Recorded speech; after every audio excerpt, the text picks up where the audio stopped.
And how we doing, PML? How we doing? Welcome to another episode of the Locker Room. It's your boy Beast here, coming live. We do have a special guest tonight. Special guest with us just joined the league. I know everybody has noticed he's already started putting out content. This guy really wants to be engaged. He likes what we're building here. So let's give a warm welcome to Puffy. Hey everybody, thank you for having me. Yay, All Puffy. Yay! right. I thought it was going to be a little more than that, but short and sweet. I like it. I like it. But his content isn't short and sweet. So, hey, man, we do appreciate having you on the show tonight. Of course, we got our usual cast minus one. Cammy, let everybody know how you doing tonight. Hey, what's up, everybody? Glad to be here for PML, the locker room. It's been a little bit, but we know we're back on track. All righty, and last but not least, we have our favorite producer, Hello. man of many words. So tonight, we're just gonna run down a few things, kind of get to know Puffy. Um, everybody, should have a couple questions they want to ask. I'll get it started here. So, why PML, Puff? You actually put it out in another league saying you guys were looking for members, and us having a prior relationship in the Madden universe. I reached out to you and asked how it was, and you said that I definitely should apply. I tried out. I waited about a week and a half, 2 weeks, and next thing you know, I get an invite, and I'm excited to be here. All righty. What do you like about the league so far? What has made you feel like this could be one of the better leagues you've been in? 'Cause a lot of guys come to that conclusion very quickly. Yeah, the whole content aspect around it. The shows like this one, the show that was on this morning, uh, and the banter in the Discord itself is really engaging. Yeah, We're that's sorry you that's have to true. witness what you witnessed today. Yeah. And All right. last night. And probably tomorrow. And probably Listen, tomorrow I'm as not gonna lie. well. So listen, honestly, it's every day. It's just it depends on what's going on, who's where. So here, like a lot of people, like you'll see myself in there a lot. Probably codes, nefarious. A lot of it is us just fucking around. But depending on who it's with, the other person gets very serious very fast, and then it's one of those how long can I keep you going type things. Um, that's kind of what today was with the Bears user, and yesterday with the Colts guy who shouldn't have done what he done to Miles, but that's for another story or another show to do. Yes, sir. Yes, But sir. Thank you. Thank you. but yeah, you'll definitely see it a lot. You'll see me and Neff probably the most at each other mostly, but it's all fun and games. There's some guys that get kind of personal, but it kind of gets toned down real quick. But definitely, chat is probably one of the. Well, obviously, as you know now, we pay to help out with the league, and as you see, we have PremierMadden.com. We use My Madden. We have a bunch of bots.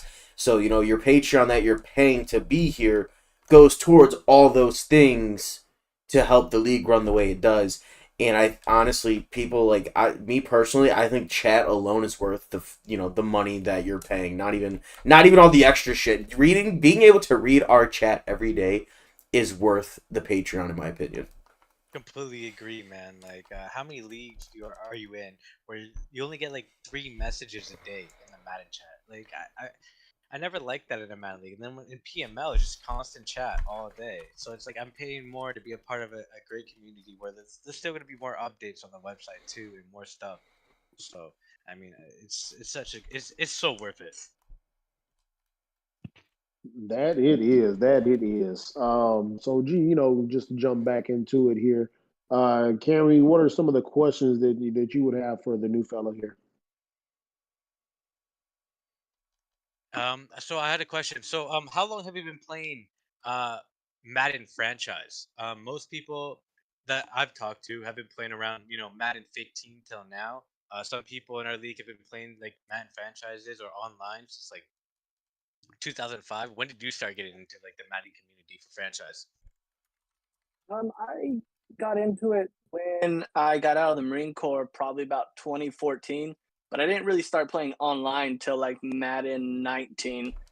And that's actually when I met Beast, was in a different league called Gridiron Gang Greats, which is my profile picture here. This was from a year that we had, and then after that, we were in a couple different leagues together, and then a lot of them died, and then I was ready to just get back in it, and like I said, he put the word out, and I answered the call.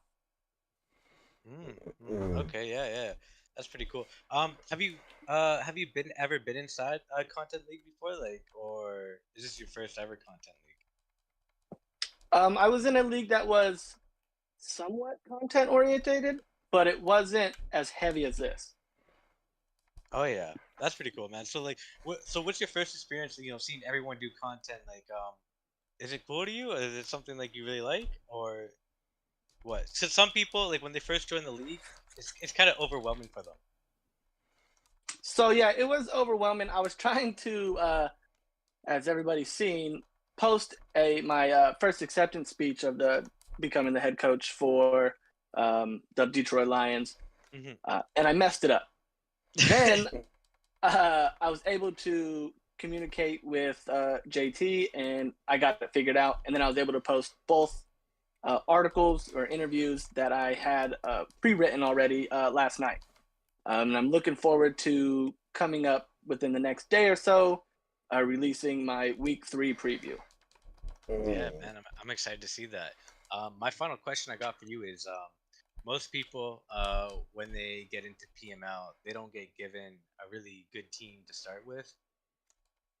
You got the Detroit Lions, man. They're a pretty nice team. How do you feel about the team you got? Are you excited for them? I am very excited. Got a lot of white, slow linebackers, so that's going to be an adjustment.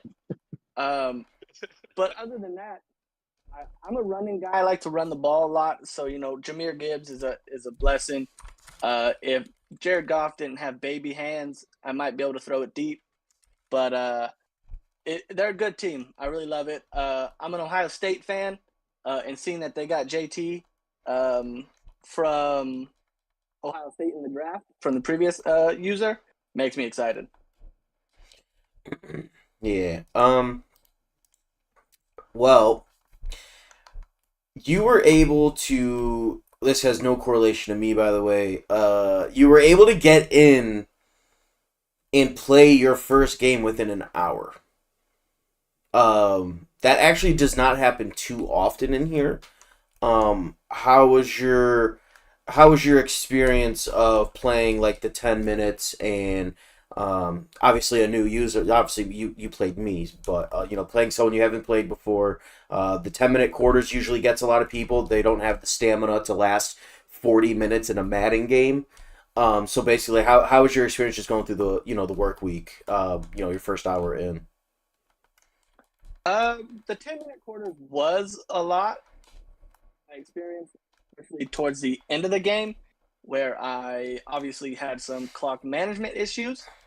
But other than that, the gameplay felt solid. You were a great opponent. Thank you for wanting to play so quick, because I was hoping to play quick. But yeah, it was fun. I enjoy it, and I'm looking forward to having a good year. Yeah, man, I'm not going to lie. You didn't have a choice. I scheduled with the last guy for 10 o'clock, and whether you were there or not, Browns and Lions were kicking off at 10. I said that yesterday, because these guys, listen, I can't tell you how many times over the last, I've been in here this is my 7th year. I can't tell you how many times I played the new guy's first game, and I absolutely hate it. So obviously, I don't know what the hell I'm walking into or how good this guy could be. Trying to think. Let's see, Cameron, you asked about his team, asked about his experience. I mean, you kind of mentioned on the 10-minute quarters, we see a lot of people, fall short because they're used to playing the, 5, 6, 7, 8 minutes that people normally do. What? So you mentioned the show this morning. I kind of want to get your thoughts. What were your thoughts on kind of how that was ran, and that's something that is done every morning with Neff. He's just out of town right now. But what are your thoughts on there being like this stylish show, which we're technically live on YouTube right now, and then he does like the podcast thing, and then you see all the different articles and stuff, like just a variety of stuff that you can look at. So as far as the beginning of your question, I didn't actually watch the show this morning or listen to it. I was working. Mm-hmm. I had just seen that somebody had went live, and I was looking at it. I was like, "Oh, that's pretty sweet." Mm-hmm. But all the content is really engaging. Like going through and looking at the website page and clicking on everybody's content is really good. I'm excited to start listening to more of the shows and being a guest on any of them. Coming back to this one for sure. Just listening to you guys and helping the community grow as a whole. Yeah, Neff will definitely, obviously, we're more than welcome to have people on. Neff is definitely someone that loves to have people on. Honestly, he will probably hit you up next week when he gets back to do the same thing you're doing right now, and you'll get his questions and his personality with those questions, which is one of the more energetic guys and not as smiley guys. They will be toxic questions. There will be a toxic atmosphere, but it's fun. It's a lot of fun toxicity, in my opinion. Um, I did have another question. I was trying to think of it. Oh, Cammy, you nailed on it with the whole content driven stuff. What are your thoughts? I don't know if you know. Our XP is turned down because of the content, and obviously you probably haven't seen like the attribute system because you don't have any points. But we turned down the XP sliders to encourage more content from you, well, for everybody, but from you to earn points and put those points into your players, and that's how your players grow. Now, you'll still get XP, you'll still get skill points in game from your training and stuff. But do you kind of have any thoughts about just the XP being lowered and you have to do content to build that Lions team? I think it's a great idea because myself, I'm more of an average player. I'm hit and miss in this game. So if I have a bad week or a bad couple weeks, my players aren't going to produce if we have the XP sliders up. But if I can bust out content on the regular and still have those bad weeks where I don't win or I throw too many interceptions or fumble the ball or don't get enough yards, then I can still boost those certain players up with Mm-hmm. the content points that I get. Yeah, we've had the lower tier guys, like the bottom of the bottom guys, have really good teams because they're content guys. So their teams get really good, but they're just not as good on the sticks as where we got guys that are making playoffs where their teams are ass because some of them don't do content. They're gonna try to live by with the XP from winning games. Yeah, and just touching on that, we've also seen some lower tier guys boost up because they did do content to their team, and it just kind of gave them that extra edge to help them win more games too. Yeah, absolutely. Good example. That Patriots team. Exactly. But as for as for that, Puffy, welcome officially. Next we were gonna hit on what were we hitting on? Oh, Rookies. rookies. Yes, sir. Yes, sir. All right, let me make sure I got my page ready. We're gonna kind of look at here. I'll pull up a second page because I do want to look at. I'll pull up the draft real quick, just for some notable guys. Here we go. We'll probably just go through the first round real quick. Yeah. As soon as it loads. All right, my Madden's All good. Oh, there Take your goes. time, There it brother. We goes. got time. All right, my Madden loaded. I am going to swap this. Display is on. All right. You Working got it here. on in the call for me. Yep, I'm pulling it up right now. So Yes, sir. I Yes, didn't sir. even have it up on the freaking All good. It's all good. stream. While you do that, All hey, right. Puff, man, can we get an updated image, man? It's not Gridiron Greats anymore, man. You're part of a beautiful community now, man. It's time to embrace us. I will definitely change this picture. I usually change it for any of the other Discord channels I'm in. So I'm definitely gonna figure something out here soon. All All good, all right. good. Now you So should be able to access HD's screen through the call there. It'll kind of help you know exactly what we're looking at when we're talking. Yeah, I see it. I got it. all right. All So good. Go ahead, HD. here obviously we have the first round. Quick. As you'll notice, Puffy, since you're new, obviously everybody drafted as normal dev. That is everybody in all 224 picks. The 400 prospects that are out there. Everybody's normal dev. If you go into the announcements um, from the 5th, so 2 days ago, JT posts about the DDT. That's the draft dev tool. That is where he decides who gets what dev. It's all based on a point system. He has about 12 bullet points, I think there, 12 or 13, stating how to get a point. So literally, it literally has to do with that player in real life. There's nothing we could do to gain more points, I think, besides like replacing somebody and where you draft them and if they're a team fit or something like that. So And if they finish, if they win the bowl with his college sims, because these draft classes are created by him.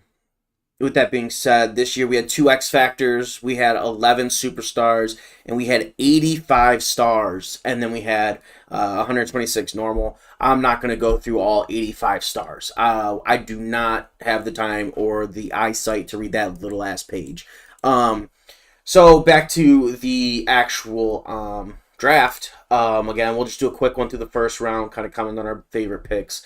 Jalen Milroe, 1-1. Jets trade up from, I believe it was 14, all the way up to 1. He had picks 4 and 14. He got all the way to 1, got Jalen Milroe to replace Aaron Rodgers.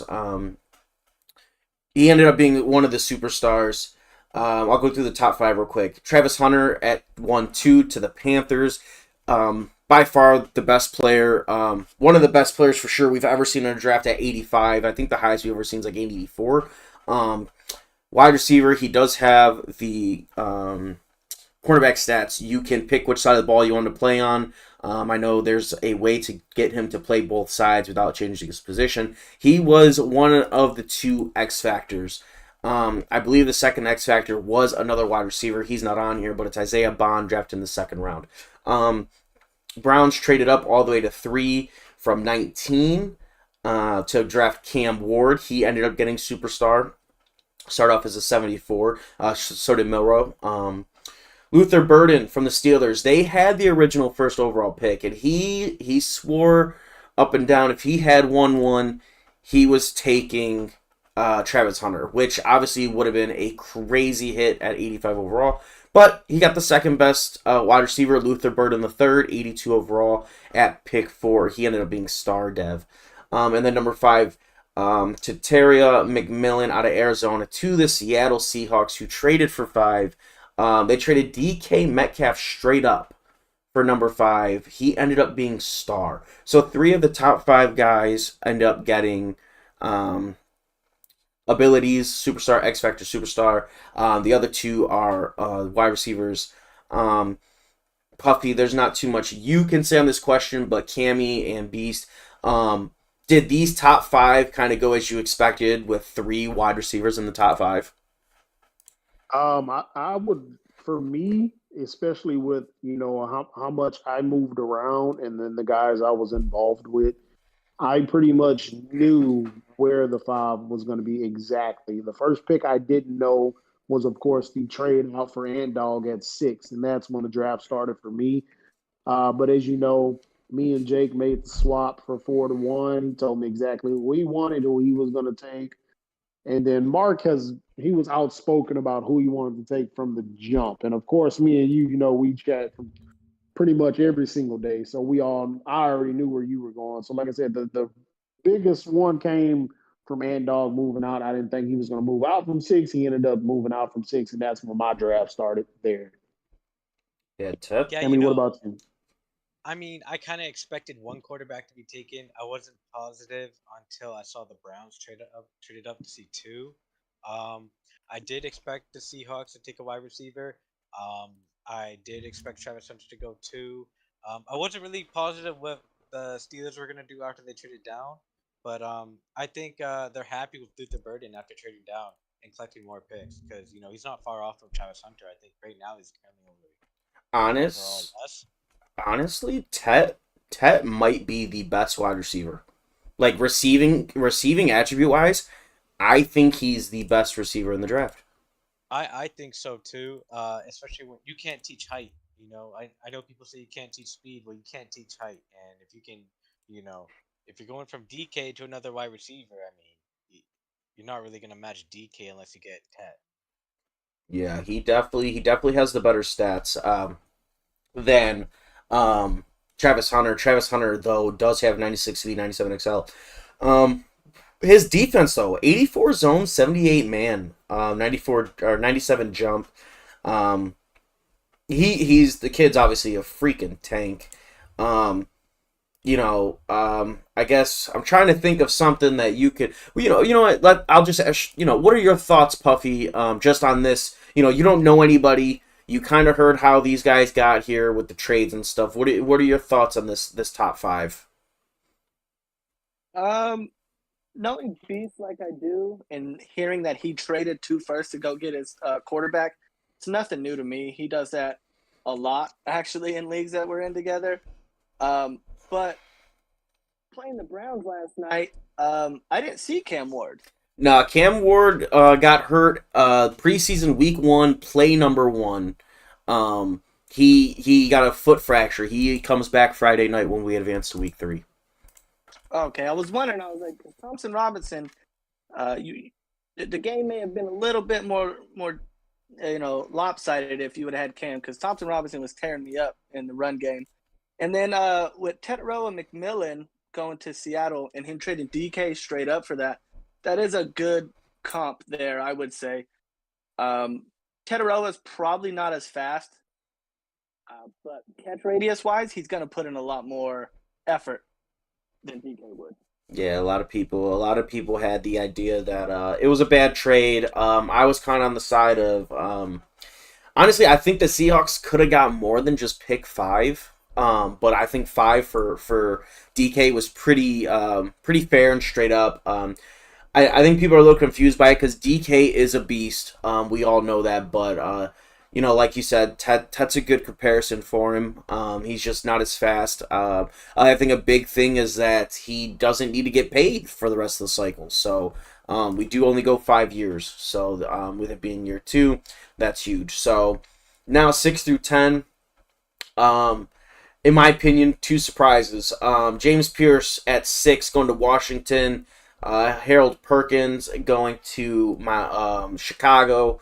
Ashton Genty going number 8 to the Panthers. He got superstar. Abdul Carter going to Arizona Cardinals at a 73 overall. So far, he is the lowest. Next to the next lowest, 73, Shador Sanders going to Miami. For me personally, I think JT taking a running back after the talk that the talks that me and him had about Jalen Milroe before Beast traded up to 1. He kind of said to me that he wanted to get his quarterback for the cycle this year. I think him not getting Milroe kind of changed that, but Shador was there at 8. I thought he would take Travis and then Shador just for the storyline aspect, but I know he was saying he was trying to trade out of 8 and ran out of clock, and it auto picked Ashton Genty, which you can't be upset about, an 80 overall superstar running back. The next surprise, well, 2 surprises. The next 2, Abdul Carter going to Arizona at pick 9. Don't think that was the guy. I think he was just fast. This is a guy you traded up to get at that. Not the guy that I'm trading up to get from. I think he was like 15 or 14, something like that. And, you moved up 6 spots for a guy that probably would have been there. And then Shador falling all the way to 10, I'm surprised. Again, I thought the Panthers would take him and have that connection, or somebody trade up and get him. Those are my kind of surprises there. But I don't think anything's out of place besides Abdul Carter going to Arizona. Yeah, that was what we would call a stretch. But at the end of the day, I've always said the same thing. If that's your guy, draft him. You are the GM and the coach of your own team. Like you can't put too much value in what everybody else thinks. It's about you, and you're running the show. So you live and die with what decisions you make. So if that's your guy, you take your guy. Again, like I said, though, the only thing that kind of surprised me was the trade out of six. The way he was talking, he had a vice grip on that pick because I was actually trying to go get that pick, and I wasn't able to secure it. So good job for the Commanders for getting up and getting his guy because that was a great pick at six, jumping the line there. Cammy, what you think on the situation here? Yeah, that was a huge pick on six. Touching up on that, I mean, you know, it's like HD said earlier. The draft kind of started at six. You kind of knew the quarterbacks were gonna go. You knew Travis was gonna go. Kind of figured that wide receivers would kind of go in the top five. Okay, what are we doing at six now? And to be able to trade up and get what I think is probably the best edge rusher in the draft, and one of the best defensive players. That was a huge play by the Commanders, and it was awesome. And these the rest of these picks are really great too. Ash and Genty for the Panthers. JT loves his running backs. They have a great running scheme. He's going to be great in that offense. The Bears getting Harold Perkins. That's a defensive user. So when you get someone like that with what was it 92 speed at middle linebacker, that's a I think it was dangerous 91. combination. That's still a dangerous combination for someone who prioritizes defense. Um, Abdul Carter, uh, it's like B said. When you want your guy, you trade up and get him, and he might have been a lower overall, but with 88 speed off the edge, and you still got a long time to build him up. I imagine he's thinking more of the future than right now, because once he's built up, he's gonna be a beast, and it's hard to find edges who have that kind of speed. Um, Shadur did kind of surprise me a bit, not too much, because I know the Dolphins, their organization does not like left-handed quarterbacks. Um, I think they want to get younger with Tua being a little more injury prone. I think it's a good pick by them. I think it will rejuvenate their offense, but I didn't expect them to fall to 10. Yeah.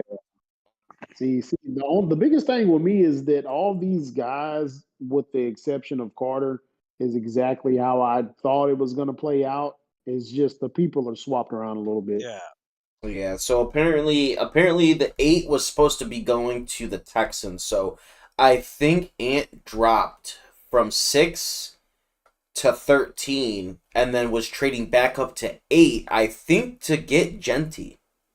uh, Or did he want?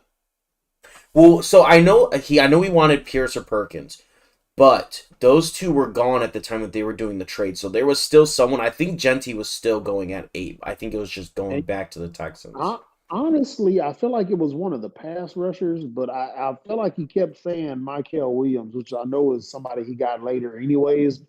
Mm-hmm. So it might be a good thing he wasn't able to get back up. Yeah. So next 5, and I literally just thought about this. And I didn't even get to say it, on the breakfast show this morning. I think this might have been my steal of the draft in this next 5. And when I tell you why, I think you'll agree.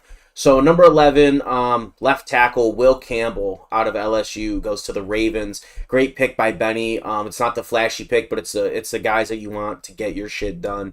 Protect Lamar, do what you got to do. Will Johnson to the 49ers. Tacario Davis to the Texans. So back-to-back corners there out of Arizona. Malachi Starks to the Steelers. Nice safety there for the Steelers after trading back. So this is their second pick that they use. So they end up getting Luther Burden and Malachi Starks. That's great. And me personally, now this was my steal of the draft. The Rams at 15 taking Quinn Ewers. Quinn was obviously the best quarterback coming out. He went to Texas. They won. They won the championship. So those are some easy points for him for the DDT. He ended up being superstar, and then he was one of those quarterback guys. I know he was trading with you, Beast, when you had 4 for him to move up and get a quarterback, but he only wanted one specific one to trade up. So instead, he had 9. So he traded back from 9 to 15, still got a top quarterback. And most guys were, I was thinking personally, he goes Shador at 9. The Dolphins get shit luck out of a quarterback. They got nothing. Probably Quinn Ewers goes to Miami. But to be able to drop back and give up Shador and still get a better quarterback with a better dev, I think that might be the absolute best steal and great drafting from Fallen and the Rams. Yeah, and then you got to look at, he probably took in part, the hindsight of the situation, looking at how far he was going back, how many of these guys needed a quarterback, and also thinking, I know Kurt wants Shador. I could easily go back and get Quinn and make more out of the situation. So it was really, really good on him to be able to maneuver the draft that way. Yeah, I mean, like, yeah, the way he played the draft was perfect. I know we said earlier he only had one person in mind. I wonder if Quinn was that one person the whole time. Um, be able to trade back, collect more picks, and get that franchise quarterback who's able to sit behind Dak Prescott for a year. It's going to be great for this Rams organization as they continue to build for success in this league. I do like the Ravens going Will Campbell too at tackle. I think that's a luxury pick, and knowing them, they like to run the ball. Bolstering up that O line that needs some help, and losing Derrick Henry, it's just gonna keep adding on to that run game they got. I think seeing the 2 cornerbacks go early too was not surprising to me. I thought these guys were they both could have been top 10 picks too, in my opinion. They're both great cornerbacks. One of them has 6'4", and the other I think is a pretty fast cornerback, and Will Campbell, who's also not Will Campbell, Will Johnson, who's also like 6'2". And then I want to talk about the Steelers, who traded back to 4, and they went to 14, and they pick up a superstar safety on top of that pick they got from trading back from 1. So I mean, I think that trade worked out pretty good for him. He got reach elite. Yeah. That is, I don't know if that's on the list But of bad abilities, but I hope it is. he's a nice looking safety without even the ability. So 93 speed. Defenders with this ability can reach out of engaged blocks to tackle or second. So I mean, I don't know. Technically, it's not useless because if he's being blocked, he can still tackle. Me personally, I hope that's on the list of useless abilities for a safety. Just run big nickel. So before we go too far, so looking at this top 15 and knowing you're a college guy, what do you think about the way things have went so far in this draft, Puff? Yeah, for sure. Will Campbell definitely is like the steal for me. Being probably the best offensive lineman in real life and probably in the draft as well. But Quinn Ewers, I would have taken him over Cam Ward and Shador Sanders, just for the fact that he is more of that pure pocket guy. I don't run the quarterback. That's my opinion. I like to hit the play action a little bit. But I think that is the biggest thing for me is seeing Quinn fall to 15 to the Rams. I haven't checked out the team that the Rams have, but if they have Puka still, then it's gonna be a good connection for them. Abdul Carter is the biggest reach in my opinion, but like you guys were saying, to each his own. If that's his guy, then come next season or even the season after that, if he does good with them, he's probably gonna be in the 80s. So, but Travis Hunter going 2. If he didn't go 1 and he didn't end up going 2, that would be the steal. Anything less than pick 2 for Travis Hunter is crazy. Absolutely. I was kind of looking at it now that you mentioned, Abdul Carter. If the Rams and Cardinals didn't swap, I think these picks still stay the same. And nobody would question it. Yeah, nobody At the end. questions Urs at 9 and Carter at 15. So it's actually kind of funny that no matter what they did, these picks kind of they stay the same. So um, we'll go through the last 15 real quick. The exciting picks are over, so we'll just pick out on the good guys. Mason Graham, best D tackle, going to the Broncos. Dylan Sampson at 17 to the Commanders. Um, that I think he was the fastest running back in the class. Definitely surprised to see him go that high compared to the other guys on the board. Henderson and what's his name was still up there. Judkins. Talik Williams, D tackle to the Bengals. Oh, skips Connor Wagman went to the Saints. He's probably one of the youngest players at 20 years old. I think he was definitely the youngest quarterback. Dylan Everett to the Giants, cornerback. Benjamin Morris to the Colts, also another cornerback. He drafted him last cycle. Michael Williams, which is who we spoke on earlier for the Texans, getting him at 22. So being able to trade back and get your guy and a starting cornerback early on is nice. Travion Henderson, another guy that just got an injury for the Cowboys. He got hurt this week. I think he's out 4 weeks. Emory Jones, left guard to the Lions. So Puffy, you got a nice O lineman there from the last guy. Andrew Mukaba from Texas for the Raiders, free safety. I know that's somebody that the Bills wanted. Colston Loveland, tight end. Love the move for the Eagles. I mean, the team has a bunch of weapons. You add a great tight end with Goddard. Goddard's on his way out. It's a great move, 76 overall. Deion Walker, D tackle for the Bills. Nick Sorton, I know he was the number 1 D end for a lot of guys. He went to the Buccaneers, 20 years old also. Landon Jackson, right end, going to the Seahawks. Kenneth Grant, D tackle, going to the Chargers. Walter Nolan to the 49ers at D tackle. And then Damani Jackson, the last pick in the first round, cornerback, going to the Vikings. I mentioned it earlier. Dylan Sampson's the guy that I point out. He was the fastest guy at 95 speed. But again, with Judkins and Henderson still out there, they both had pretty high speed. Henderson's got 94 speed, so he's one under and probably much better than Sampson.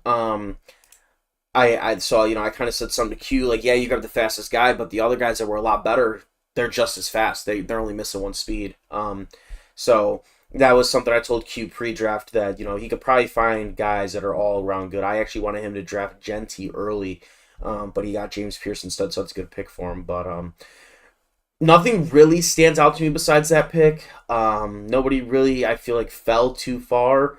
This is kind of the point of the draft where you're hitting playoff teams, so they don't really need a lot of flashy things. They're missing like a piece or two to make it to the Super Bowl. They don't need the wide receivers and quarterbacks and running backs that we're seeing up here, and these edge guys that are superstars that are going to start immediately. They're looking for a guy that they could plug in, and they're going to fill that one hole they have that is not too big. So, Yeah, absolutely. What? Go ahead, Gammy. no, you go first. Okay. Yeah, no, I'm just, like you were saying, this is kind of the what can I help you with part of the draft here. Like, take your pick, let's get it over with. The one thing I did want to hit on though is I really did like that pick for Q just because of the age at which he got that guy. Because, looking at it, man, he's 20. Other guys were 22. How old is Genty? 21. So he managed to pull one of the youngest running backs, and he has the physicals. And we know guys pick off of physicals here because the rest is easy to build. So I thought, based off of that, based off the age, and I have Braylon Allen who was at a 20, and he literally jumped I think it was 5 or 7 attribute points out of nowhere. And I was like, what did I do? I didn't even really do nothing. It was just the fact he was 20 and it was so easy to get him upgraded quickly. So I do think that that was a very, very underrated pick, and it fits his scheme. And I mean, just look at what he's doing this year, man. He's already on fire to start the season. So, to me, that was one of the more important picks of the later parts of this draft here. Yeah, I mean, I'm gonna have to touch on that. I mean, like the key people that got drafted in these later picks for me. One of them was Dylan Sampson. I thought he could have been a top 15 talent. I mean, I know you could say overall, but with running back, as long as you have the physicals, it's probably one of the more easier positions to upgrade. If you are a good runner, and the Washington is a great running team. I mean, that is their scheme. They run to open up the pass, and when you have Jaden Daniels who has speed and Dylan Hampson with speed, I mean, Dylan Sampson, how do you stop that? It's very hard. So I think it's a good scheme fit. Travion would have worked well there too, but I think he wanted the faster guy, and I think there's nothing wrong with that. I think it works out well for him. Another great pick is the Raiders. They took Andrew Makuba. I think he's 95 speed safety. How often do you see a safety with that kind of speed and range? It really opens up that Raiders defense. He's a superstar. You can literally run single high and have him run to either side of the field when the ball is lobbed in the air. He's that good. Um, it- One of the probably I personally thought that was a top 10 player in the draft. And the fact that he fell that far, I think the Raiders are gonna steal here. What was that ability yet?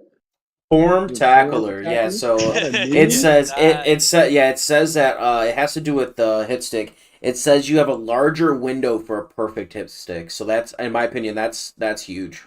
That's one of the Man. newer abilities I think Yeah. that Madden has And then introduced. then The you're looking at a guy that turned JT Woods into a stud last cycle. So Yeah, I that wonder I that's wonder where he got crazy. that idea from. I think the guy before him did it. The one thing I will say about Samson, that 83 carrying is scary, and so Gentry's is even worse at a 79.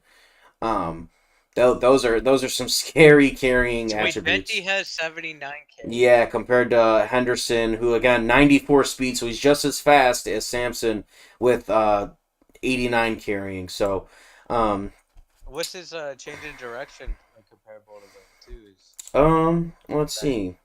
Change direction for his Henderson's an agility is 88. 85? Samson is a 93, so change direction's much higher. And then change direction for Genty's a 94.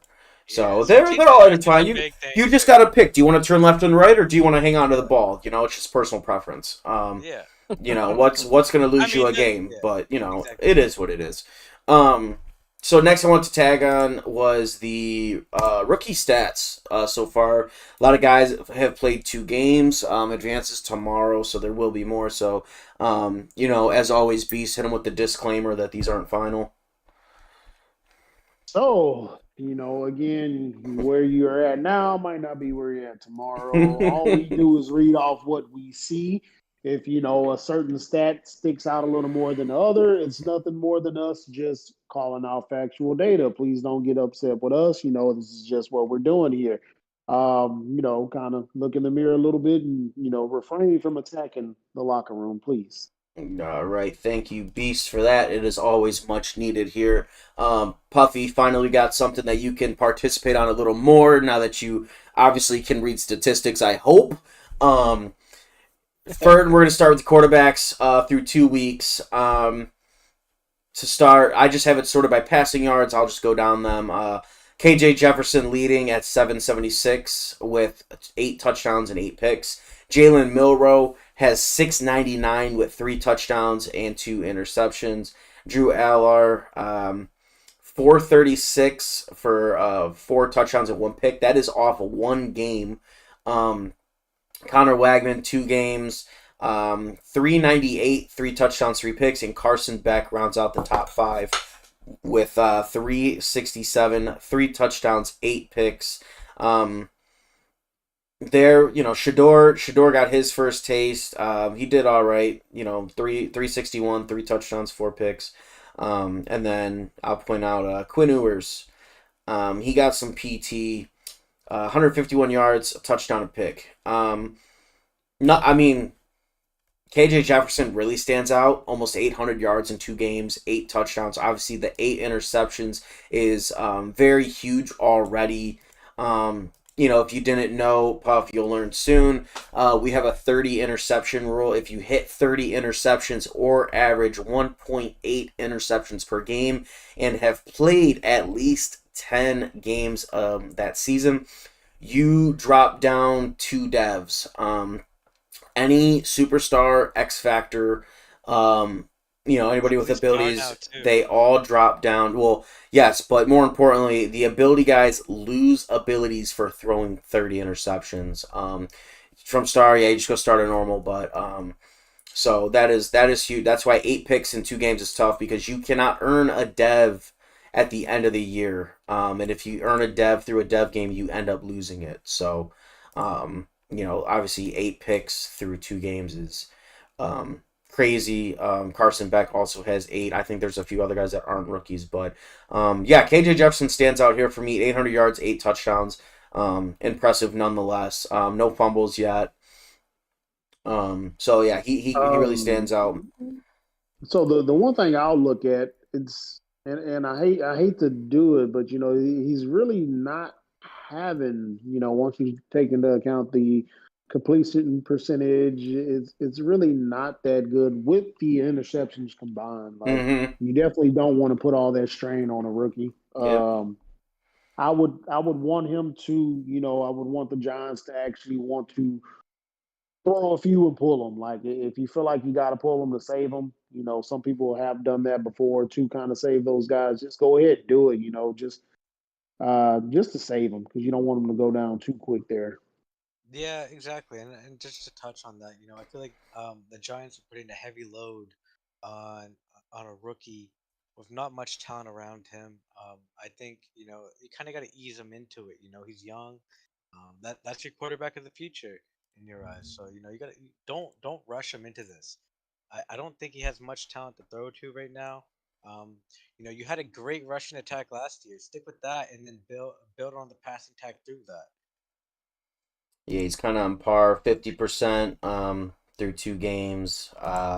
Last year, Daniel Jones had 59%, 37 touchdowns, 31 interceptions. So, this might be a case where you did get a better quarterback, but you still have to coach better as well. And that was kind of something that I learned in my PML career. I kept throwing picks no matter who my quarterback was, and I would blame the quarterback. At some point, you have to look at yourself and say, I need to call a better game.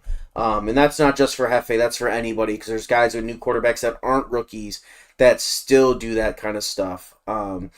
It's not always just the quarterback, and that's kind of something that you kind of just gotta chew up a little bit and swallow and realize that yeah, you got a new quarterback, but it could be yourself. Another guy in that pot is Shador. His first game, he already has 4 interceptions, and then where is he at? Carson Beck with 8 through 2 games. So just kind of shows it's not just one person. There's a few people that over the last few cycles are just notorious for not changing their game plan, no matter what happens. So these are our top guys right now for our quarterbacks. Hopefully to see Cam Ward on this list very soon. After week 3. No, sir, during week 3. Next, as slowly as it loads, we got running backs. Got some running backs here. We'll make this life, this a little easier on us. Can I do a stat? Can I do a games played stat? No, I cannot. Okay. So, I could sort by games, I guess. I just don't want to talk about guys that don't really matter too much, but we'll get there. All right. Ollie Gordon, 36 attempts, 232 rushing yards, 5 touchdowns already. I think this is one of the guys that they said dropped. This is the guy that they said dropped to 85 speed. Not surprised that it's Debo using him because Debo doesn't really care about that stuff. The guy just goes out there and kind of wants to play football. Yeah. 95 excel still. So, I mean, he gets to that 85 speed really fast. Um, Caleb Johnson, 39 for 278 and 2 touchdowns through 2 games. I know he was a guy that the Bears keep highlighting. Surprised to see Ollie Gordon that high, honestly. Dylan Sampson, 25 for 195, 2 touchdowns. Roman Hemby, 171, 2 touchdowns and a fumble. Quentin Cooley, we talked about this morning, popped off a little bit. 15 for 172 touchdowns. He had a huge game, I think, week 2. That yards per average is crazy. Yeah, but I feel like Wow. that yards per average only came from one game. Yeah, I think Did he. he not play the I next think game? he only play. It looks like he might have only played part of one. Let's see. Yeah, 0 carries Yeah, week 2. 0 carries week 2. So but all what that's happened? from one game. He caught some reception, so it looks like Um, they lost confidence in him. I'm not And sure because why? Yeah, I don't know. I mean, he ran a lot week 1 and then just didn't run anymore week 2. Let's see. Yeah, he got the bulk carries in week 1, and then week 2 he just went to. He had to have just gone to Najee then, huh? I guess Najee was injured Yeah. week 1, and that's why. Najee 15 for 56. Obviously not the same production at all. He didn't I even he didn't even get a carry. Not no, I one. That's I think this shows you that hey, Cooley needs more carries. I mean, you got the win here with Najee starting, but yeah. I mean, Cooley looked like he had the better rushing attack. Um, you look at the rush YPA for rookies. Caleb Johnson 7 yards, Dylan Sampson 7.4. Yeah, I this mean, will be a little skewed a little bit because of the a guys little that bit played one screwed. a It's two little. games. Yeah, Yeah, there we 2 games. go. So again, he's on top, 11 yards a carry. I mean, Yeah, another guy 7.8 for Samson. but yeah, Seven Samson point played though. one for Johnson. Yeah. Donovan Edwards, Roman Herbie. So guys that are getting 20 plus carries, or they're averaging 6 yards a carry. It's actually impressive what Debo's doing with all the Gordon with 85 speed. Yeah, that much. But Five Debo's always been a speed. running back guy too. Yeah, it's Wow. I'll talk more about Amari and Hampton when Neff's actually using him. I'm not gonna pump up his CPU running back, but I'm surprised there's not more running backs on here. Honestly, only 28 guys or 24 guys. I thought there'd be a few more. So we'll go to we'll tag on receivers a little bit, and then I'll see what I could do for defense as soon as this loads. Do. All right, receiving yards. We do have Luther Burden suspended for 4 games, so he will not be on here for the preseason stuff. Dante Thornton Jr., 11 catches for 316 and 4 touchdowns. Not surprised there by this guy being on the Raiders. How fast is he? 93. Yeah, not surprised. Dorian Singer went crazy week 1. 6 catches for 311 and 4 touchdowns in 2 games. As many yards as Thornton, half the catches. That's insane. Yards per catch is That's huge. 51.8. But Dorian Singer, What's the speed on him? I think it's 93, 94. 93, 95 excel. Okay. So he's got Crazy. the Raiders have 2 Same as receivers Thornton. up here. Chris Brazzle the second, 90 speed. He's only got 3 catches for 136 and 2 touchdowns. Freaking espresso here, Restretto. Xavier Respect. Yeah, screw him. Bro. Espresso. He can be that Samantha Carpenter song. 9 catches for 291 in 1 game. Absolutely ridiculous, honestly. I don't think there was any defense played in that Giants Cowboys game. Restrepo just went crazy. Yeah, one thing on Restrepo, he's a Wes Welker, Julian Edelman type Mm-hmm. in college. So him getting that many yards and that many catches is not a shock to me. I'm trying to see if anybody really stands out like crazy. Is all starting to get a little normal here. Um, and no one's going too crazy right now. I think guys are still getting comfortable and opening up their offense. 7 for 110 for Kendrick Law. I did expect a little more out of him. He's not, he's been a pretty good receiver throughout his college career. I think the Bears were high on him and able to take him where they did. Isaiah Bond, 4 for 80 for the X Factor through 2 games. 4 catches through 2 games. That's not. He got injured. Yeah, Jeez. the first game I played, he had 1 catch. I did I forgot I think it was a run, and he ended up getting hurt blocking, so he was out. He only had the 1 catch. Second game was all Malachi Corley, so he's really only played about a game. Okay, and then Barry Brown, probably the fastest guy, 10 catches for 72. He averages 7 yards a catch. I'm not going to lie, for this speedster to average less than a first down a catch, I don't know I don't even know what routes he could be running. Flats, I guess. Hard. That's kind of weird. You would think with that kind of physical assets for a wide receiver, you'd think you would see him more downfield. His longest catch is a 46-yarder. I wonder if you see more quick passes, just like touch passes and stuff. Yeah, passes, I don't know. So you got 72 yards. 46 is your long. So you have nine passes that are less than 30 yards. I don't know what happened there. I don't know. Greeny would have to tell us that. That doesn't seem right. He might be just playing to save from early, not trying to force it to him. I mean, he's 2-0 right now. Everything he's doing is correct. Right. I just don't know. How do you scheme up 9 catches for 30 yards though? That's where I'm confused. I don't care what you're doing. I don't care if he had fucking 10 for 1,000 yards already. I'm more impressed that he got 30 yards and 9 catches. Yeah. That's insane. Travis Hunter, 6 for 70, touchdown. Barry Brown has 2 touchdowns too. I don't know. I don't know what he's doing. I gotta watch a Cardinals game apparently. No one else really on here sticking out. I think these guys probably have the most touchdowns here in order already. Thornton, Singer, and Restrepo. Yeah.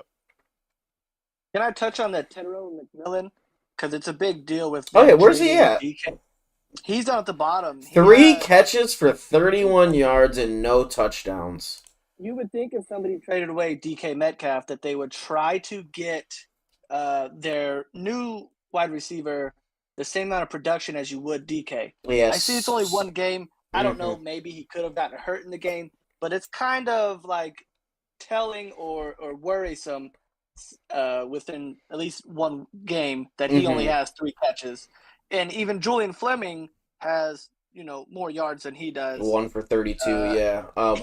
1 yard through, 2 less catches. I didn't even notice Ted. Honestly, that's kind of bad. I didn't even think to look for Ted on here. 3 for 31. I think someone said that this morning. That doesn't make the trade look really good.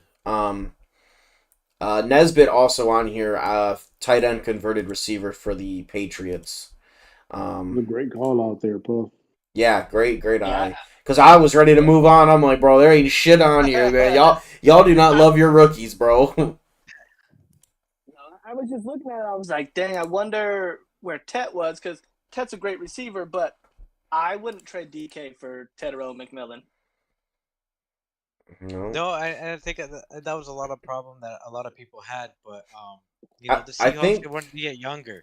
I think his main goal was Luther Burden, but he was fine with either one. I think that's how that went. So we got rookies on defense now. Malachi Starks 9 tackles. A lot of let's see, Everett's up here. A lot of guys that we saw. Oh, Jason Marshall turned into a safety. He got 6 in his first game and a sack. Couple guys with picks. Dylan Everett. This Mukaba. Keaton Wade. Jay Higgins. Davison. I'm gonna say Davison Iggy for the Steelers. Keon Sab. So not too bad. Guys, guys are getting their hands on the ball. Damani Jackson was a first round pick. Abdul Carter has 3 sacks. That's Yeah. huge, and that's showing that even though he might have been the lowest rated guy in the top 10, I think it was, that he already is producing with 3 sacks. Yep, 3 sacks there. Malachi was able to get back there, so he leads in tackles. He's got a sack. If he would have had a interception, that could have been the trifecta for him. LT Overton, a name that we did not call on in the first round for the Titans, also getting in the backfield. 3 tackles and a sack. James Pierce, really quiet so far. 1 sack, 1 tackle. This is not updated because he has played the Chiefs, so this is not updated for them. Those edge rushers, the stuff they do to games doesn't really translate to the stat sheet. So Right. Yeah, especially outside linebackers that are edge rushers. Now, if James Pierce was a defensive end, then it might be a little different. Yeah, Elijah Roberts, a name that we didn't call on. I drafted him super late. I think like the 7th round, he's able to get in the backfield. Trying to see if there's anyone else crazy on here. Alfred Nolan with a half a tackle going at the end of the first round is not really concerning. So I don't know what that defensive line looks like for the Niners. So I don't know if he's in there just as a rotational piece. There's 55 guys. I'll do it by 50.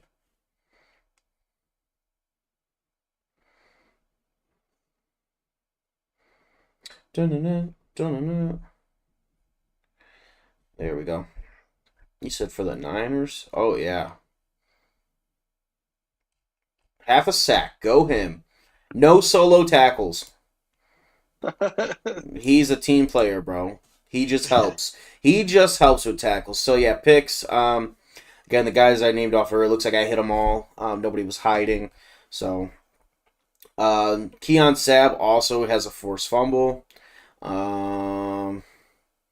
Gentry Williams, forced fumble. That's 2 Bears, by the way. Bears prioritize defense. They're big on defense. Slow ass Sonny Styles and Abdul Carter, both for the Cardinals. We could call him Abdul Cardinal, just saying. And then Rod Moore for the Jaguars, also forcing turnovers. Keon Sapp does have a touchdown. Does anyone else? Makuba and Trey Moore for the Chargers. And that is it for those guys. Cammy, I will go back. I will do you a favor. I will go look at a tight end for you. Don't you worry, buddy. Positions, tight ends. Cammy loves the tight ends, bro. So, Mr. Gadskadan. That's Gaston the second. Gaz again, the second. 17 catches for 281. So the spam's early. 3 drops though. Not good. No touchdowns either. So, Cam, we give you your shine, but we're gonna tear it down while we're here. Oscar Delp down there for the Reds having a great start. 14 for 205. Absolutely. Fallen's one of those guys that I think Neff called it out. He runs the angle route with the running back and then the seam with the tight end. If you take the running back, he's throwing the seam. If you take the seam, he's throwing the running back. There's no other options besides those two.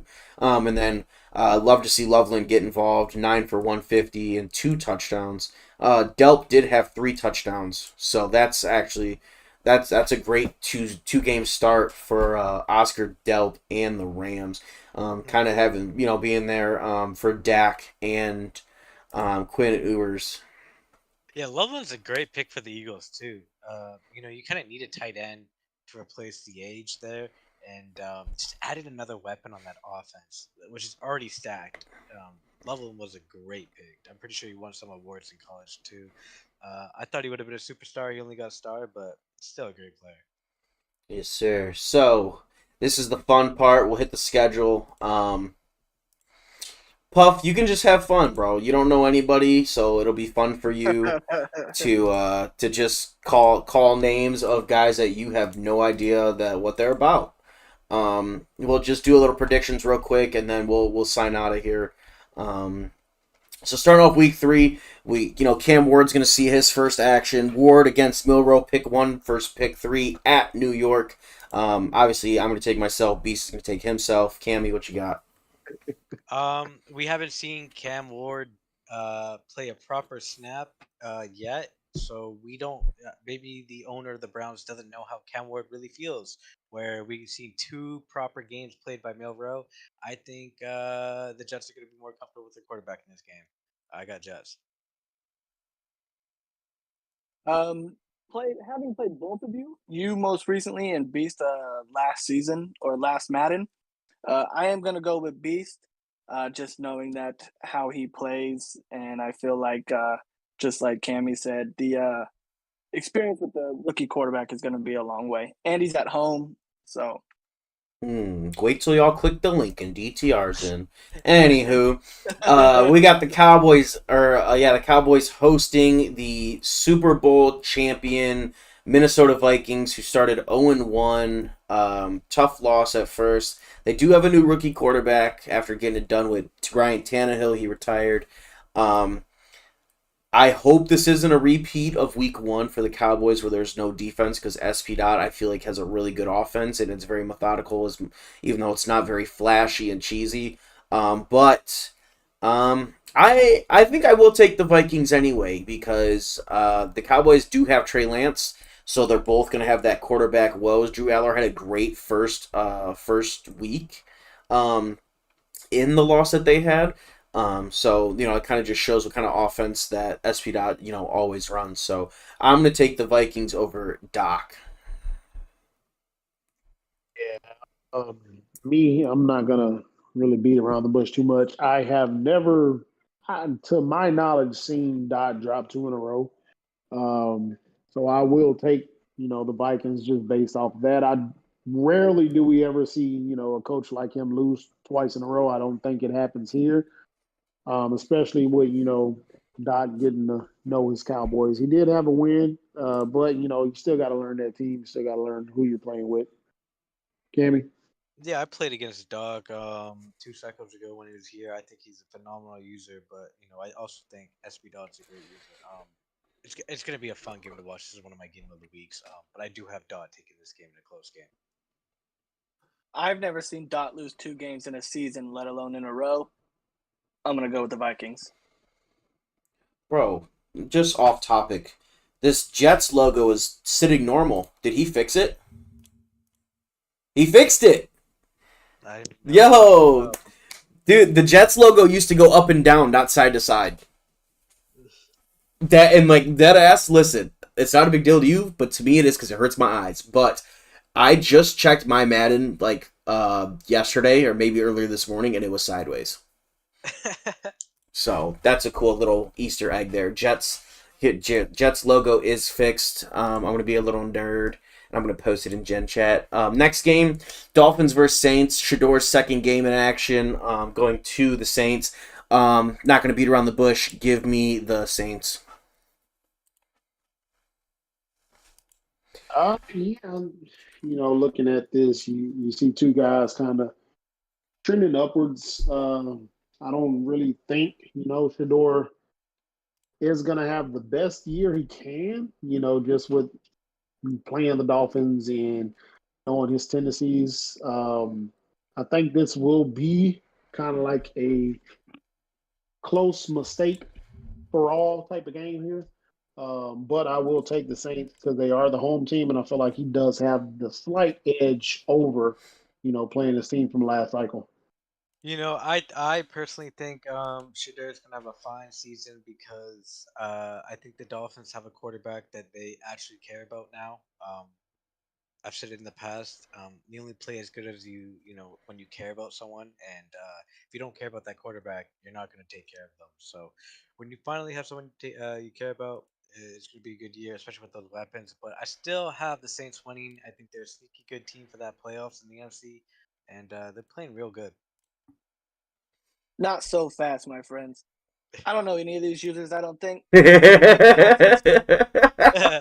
We can tell because you picked the Dolphins. Nah. No, that's the fun part, man. That's the fun part of doing some new people on. We've done this before on another show. Just whoever's on, bro, you just spit out a prediction and like you're just sitting there. You don't know shit that's going on. Next, we got the Ravens going to Buffalo to take on Cammy. I think Cammy can get out of his slump here. I think Lamar already has 8 interceptions thrown, and I think Cammy will be able to capitalize on that. Give me the Bills. And I will follow you up there. Ravens just haven't looked like they figured out, their identity. Still kind of learning things. Bills have also been on a slide since, mid-season last season, but I feel like, this will be the game to kind of chart him in that right direction. So I'm gonna take the Bills at home. The future Detroit Lions starting quarterback is playing in Buffalo right now. So Allen for Goff, straight up.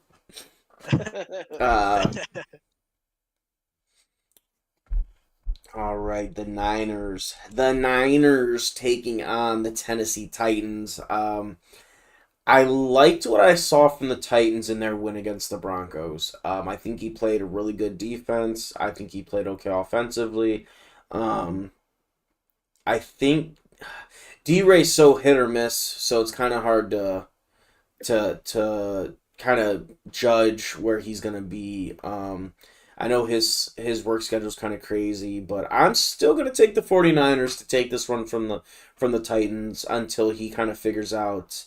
I think Miles needs to find an identity for himself in the Titans. So I think till that happens, it's not going to be great. So I'm going to take the Niners. Yeah. I think I will second that. I just feel like that Niners defense is still way too good. And able to force those turnovers, especially when you have somebody like Fred Warner controlling the middle of the field. Running east to west, I don't think, the Titans have the answer for that. He's very, very turnover prone. So I would go with the 49ers just based off of that. Yeah, I definitely agree. I feel like the 49ers as an organization is a very unpredictable team that you don't really know what you're going to get when you go into it. So it's kind of hard to prepare for. And when you don't know what to prepare for, I think it's kind of hard. So I think the 49ers have an edge here on this game.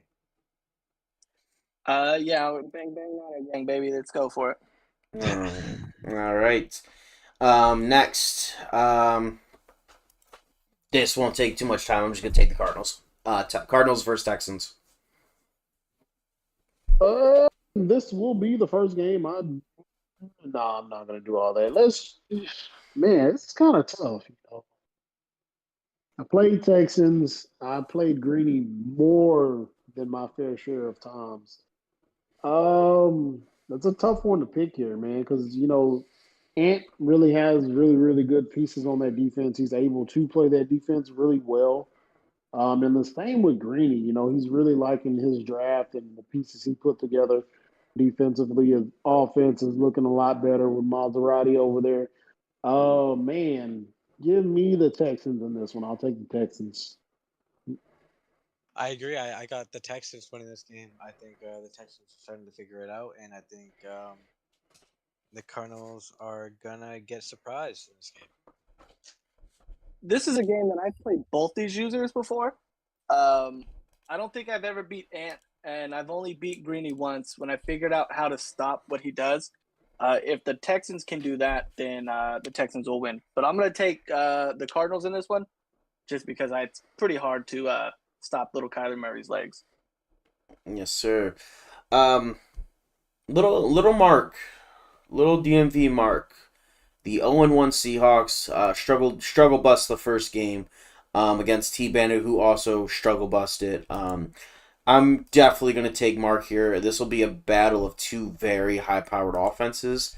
or what once was. I'm definitely going to take the Seahawks in this one though. Yeah. So again, everybody loves DMV. You never know which bandit you're gonna get. But if it's anything close to the bandit that I just watched play the Raiders week 1, I don't think I can pick against that. He had a really really good showing against a really good user. Um, I will be taking the Jags at home if he actually gets a time scheduled out, and it seems like the game is going to be played early because once you start backpedaling and canceling times, then it doesn't really look good for him. You can tell he kind of doesn't want to play it. But if that doesn't happen again, I'm gonna go ahead and take the Jags on this one. Yeah, I'm thinking. I'm gonna have to agree. I think Seahawks are trying to figure out their offense without DK now. Obviously you have Kenneth Walker still, but figuring out your passing attack, it's gonna take a couple games, and I think T. Bennett's gonna be able to capitalize on that. Yeah, I've played Bandit before. I'm gonna take the Jaguars. All right, next from what I've seen, the confused Steelers had a struggle against the Ravens, but the Ravens struggled more. They ended up coming out on top, going to Chicago to play the anti-tanking Bears, who turned it around mysteriously this offseason.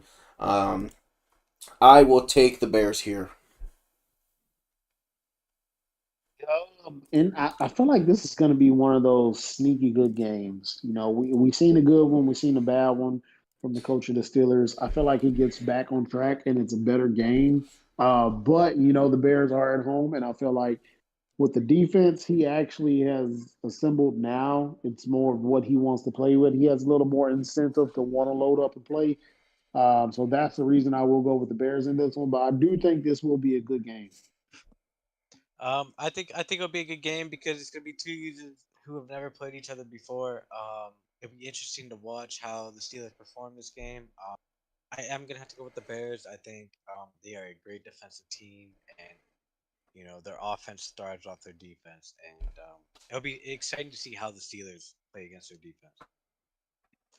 I'm gonna go with the Steelers. It's a divisional opponent for me, so hopefully Steelers can pull it off and uh,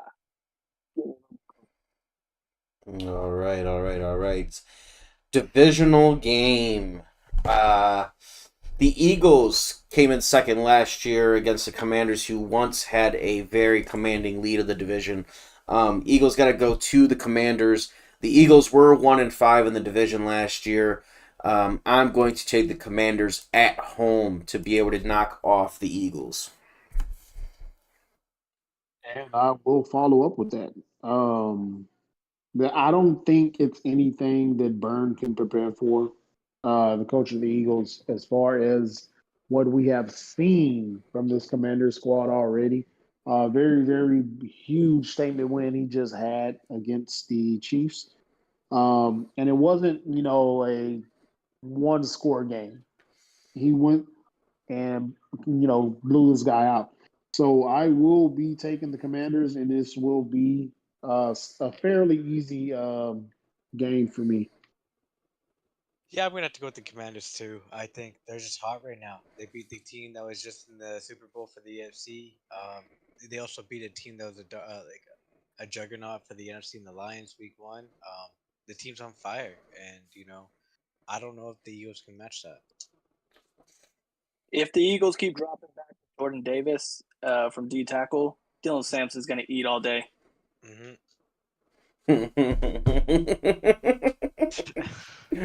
Oh, that's just what everyone just keeps talking about him dropping back D tackles. All right, Neff is back, baby. Week 3, the ISNA Patriots are back, man. What a game to come back to. Unfortunately, you're going against Hype Mike, but honestly, after what Q did, I think Neff has a very good chance. He's just been off for a week, but you know what? I don't care. Give me New England. So when is he actually back? He comes back Saturday morning. Saturday morning. So if anything, this game won't be played, if I had to guess, until Monday. Um, I'm gonna take the Chiefs here. The Chiefs are at home. They just suffered a very, very bad loss. Same thing with Dot. You don't see, the coach of this team take too many losses in a row, and especially, the type of loss he just took. He will try to gather back from that. Get his feet back under him. So I have the Chiefs in this one. Yeah, I have the Chiefs here. I mean, he hasn't played again. He didn't play preseason, didn't play regular season. It's gonna take him a little bit to get adjusted to Madden again. Even if it's only a week break, it still takes a little bit to get used to the sticks. Chiefs, one of the best users I've ever played in PML. I mean, and the Patriots are a great user itself, but when you take a break that long and you come against users like this, it's gonna be a hard game to win. I got the Chiefs winning here.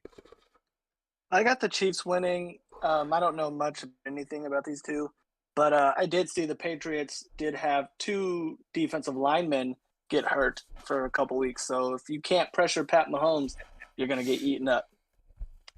All right. Next, the number 2 overall pick, Travis Hunter, going to the Rams. Rams. Yeah, we won't, take too much time on this one. Give me the Rams at home. Yeah, I got the Rams here. I'm gonna follow it. All right, you're already kicked. So we got the Buccaneers going to Atlanta to take on the Falcons in an NFC South divisional game. The Bucs do play the Panthers this week. I believe they'll be 2-0 headed into the 0-2 Falcons. Give me the Bucs, man. He's confident he could get up to 12 wins this season. He hit 11 last year. I think this is just another number to him. Just a speed bump on the way to that 12 wins. Give me the Bucs. We'll take the Buccaneers in this one. I do think that he will come out a little lackadaisical and kind of play for who this coach is, and it'll kind of bite him in the butt here. But I will take the Bucs Yeah. and at least a 1.5 score game here.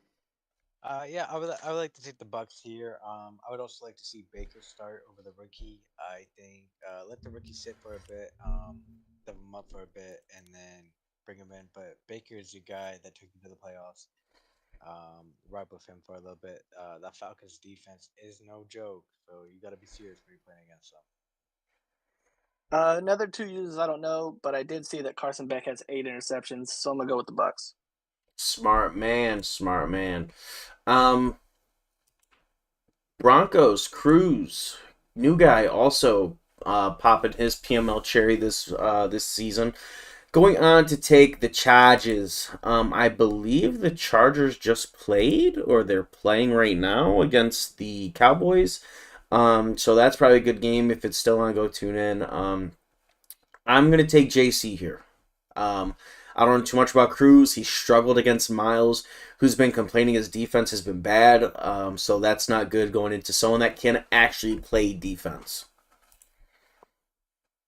Yeah, so we're not going to spend too much time on this one either. I will take the Chargers. Yeah, I'll follow the Chargers. What'd you say, Cammy? I said I'm with the Chargers. Okay, next Giants Packers. Hefe versus Wimmy. We know Wimmy hates this matchup very, very, very much. And honestly, I don't know how much I could say he's really even here right now. I think Hefe's having fun with KJ Jefferson. He's got, what's his name, Tyrone Tracy Jr. He ran pretty well with him last year. I'm going to take the Giants here just by, death of boredom from Wimmy. And I will go against you on this one. I'm going to take the home team here. I just feel like those turnovers will, continue to mount up unless, he kind of slows that game down and gets back to using Tracy a little more. I got the Packers in this one. The Packers is a very, very good defensive coach. Yeah, I think the Giants are gonna start protecting their quarterback a little bit more. I think they are gonna have a good game, but I think Green Bay's are gonna start taking this game a little bit more serious, and I think they're gonna come out with the victory. I'm gonna go with New York on this one. If he can get the ball to Malik Neighbors and get Tracy running, I think he might be able to do it. We got CB going on to take on Codes. This will be the battle of different opinions on the conversation last night because one got suspended, the other didn't. I'm going to take the Raiders here and Joe Milton. He's very happy with Joe Milton and the way he's playing. Obviously he likes his 2 new rookies he's got. Obviously Thornton is his guy. I think that'll be enough for Codes to beat the Colts. His defense is pretty good. I think he can figure it out. I'm going to take the Raiders. Yeah, I'm gonna go with the home team in this one. Not really too much time to spend on this one. I just think the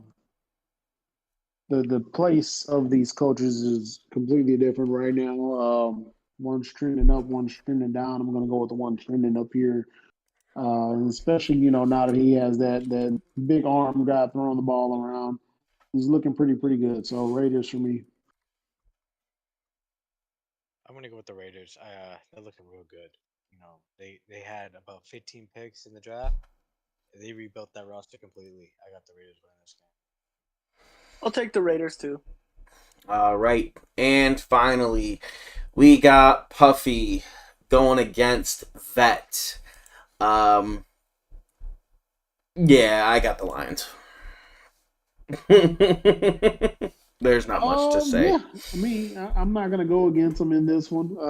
I will take the away team. I just feel like that team is built a little too good, and I feel like it'll be a little overwhelming for the Bengals. So I'm giving the Lions in this one. Yeah, I think you can never count out Joe Burrow. He's a great quarterback, and I think the team, even though they struggled early, is still a threat. They beat some good teams last season. But I got the Lions from this game. I liked what I saw from Detroit last week. Yeah, if I can run the ball like I did, I think I got this game. All right, and that'll do it. That is all that we've got. Time for the final goodbye. The Beast's final thoughts as we end the show per usual. Beast, go ahead.